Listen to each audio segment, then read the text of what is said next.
Wall Street firms have allocated over $11 billion into Ethereum in just the last 6 months alone. That's more money than the GDP of some entire countries flowing into one cryptocurrency. But here's the plot twist that nobody's talking about. While they're publicly betting big on ETH, the same institutions are secretly building massive Solana positions behind closed doors. And the reason why will blow your mind. Before we dive in, this is purely for education and entertainment, not financial advice. Do your own research, don't bet your rent money, and definitely don't blame me if you end up eating ramen for a month.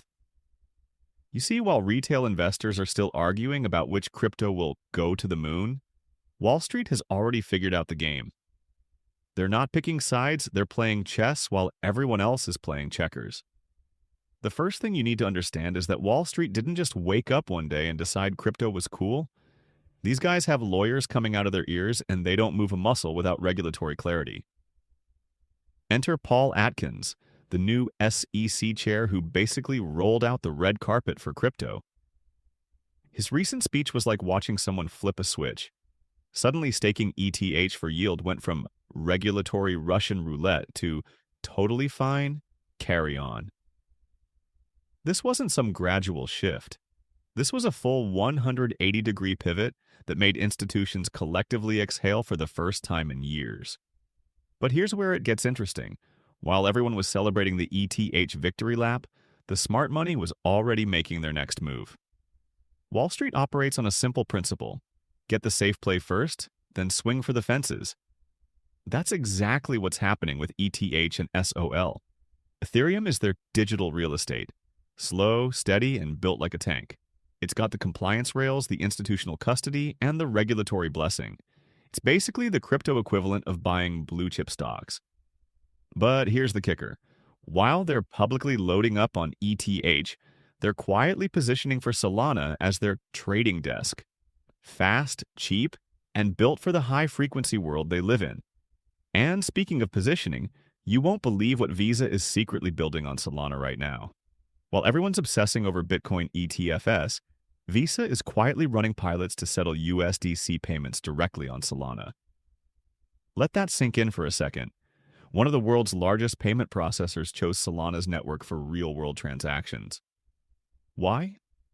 Because when you're processing millions of transactions, those sub-cent fees on Solana versus Ethereum's sometimes $50 gas fees aren't just nice to have. They're business critical. But Visa isn't the only major player making moves.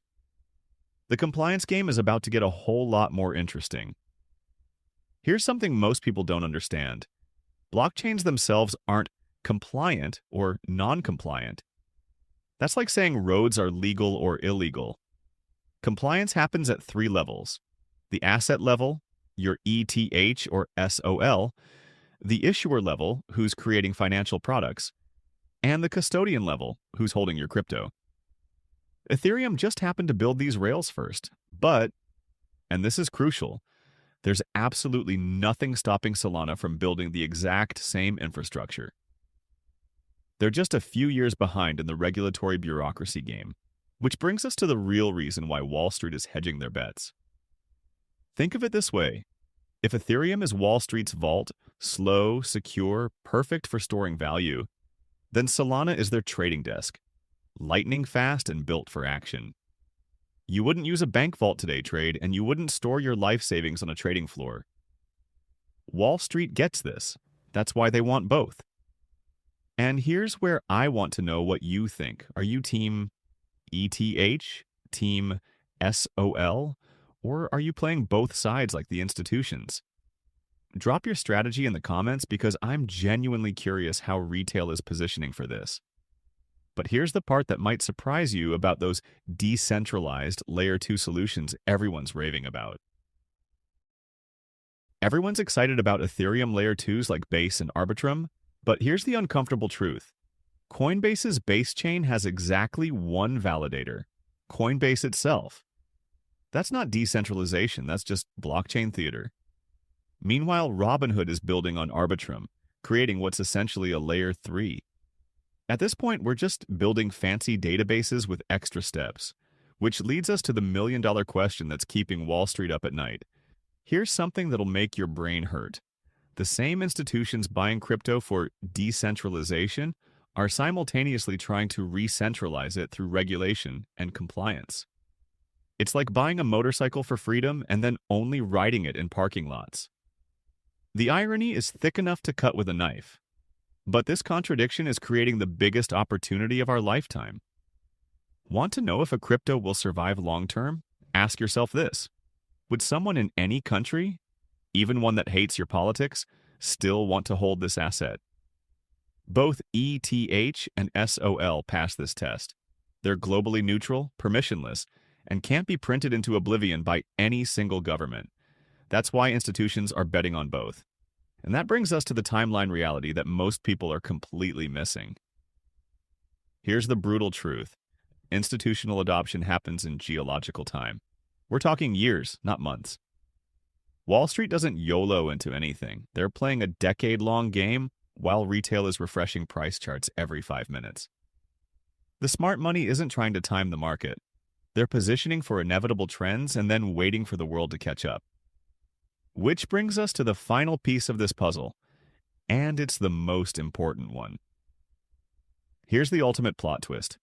All this institutional adoption is amazing for price action, but it completely misses the point of why crypto exists in the first place.